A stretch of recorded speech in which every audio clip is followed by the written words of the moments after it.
Hi, welcome back to another video feature of the Immersive Worlds Handbook. I am in Orlando, Florida.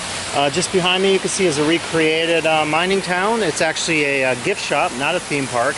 And in this video feature I want to focus on what I'm calling theme park zones. So let me take you on a tour of these interesting phenomena that we see everywhere from Orlando to Pigeon Forge, Tennessee to Wisconsin Dells.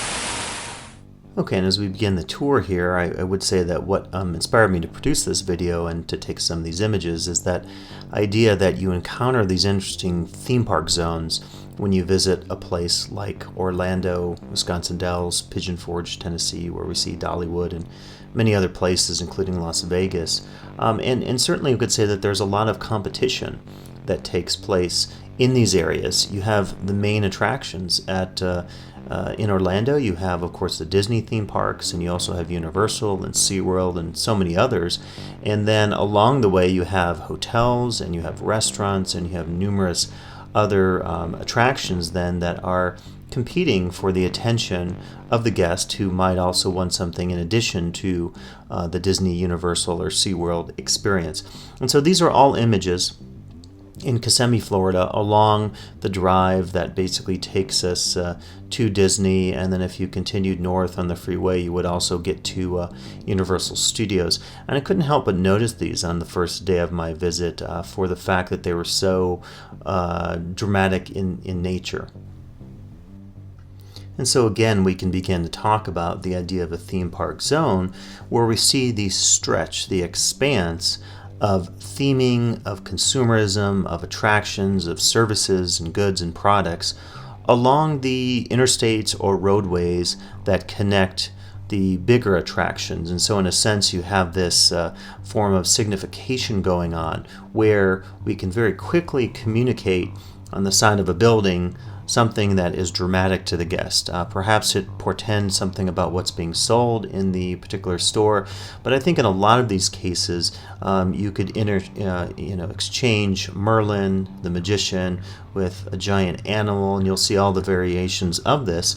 And it doesn't really matter what's on the outside, but probably matters is the fact that the guest driving by will see something that sticks out, and signification sort of suggests to us the fact that you need something very dramatic to communicate to the guests, because if you just have a very bland exterior in a place where there is so much competition in these theme park zones, it's going to be impossible for you to communicate to the guests. So again, I think there's a interchangeability of some of the motifs and symbols that you see on the sides of the various buildings.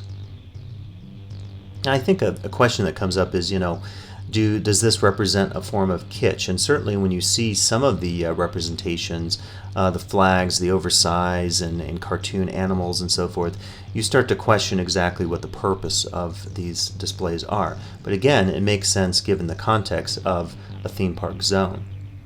And I thought it was important to mention the concept of the decorated shed, and of course I'm referring here to the important work from the pivotal text Learning from Las Vegas, where you're presented with two types of architecture that of course has seen its prominence in Vegas: the duck, which signifies exactly what it is, and then the decorated shed that on the surface reveals what it is, but in fact something else could be inside it.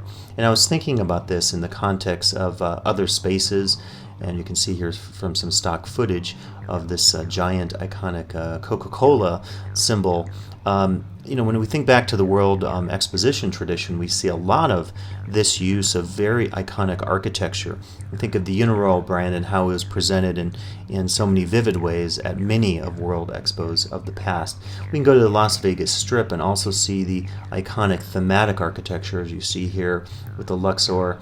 And then anywhere you go along the Strip, I think you have this sense of the importance of these zones and how they communicate with us in so many symbolic ways in terms of the architecture and the consumer symbols that they present.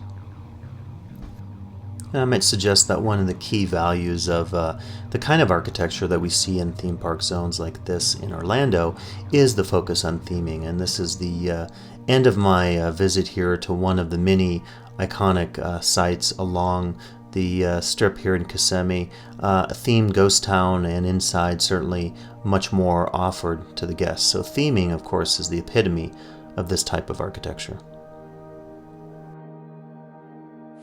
I hope you enjoyed this video feature today here talking about theme park zones. Please come back for additional video features of the Immersive Worlds Handbook.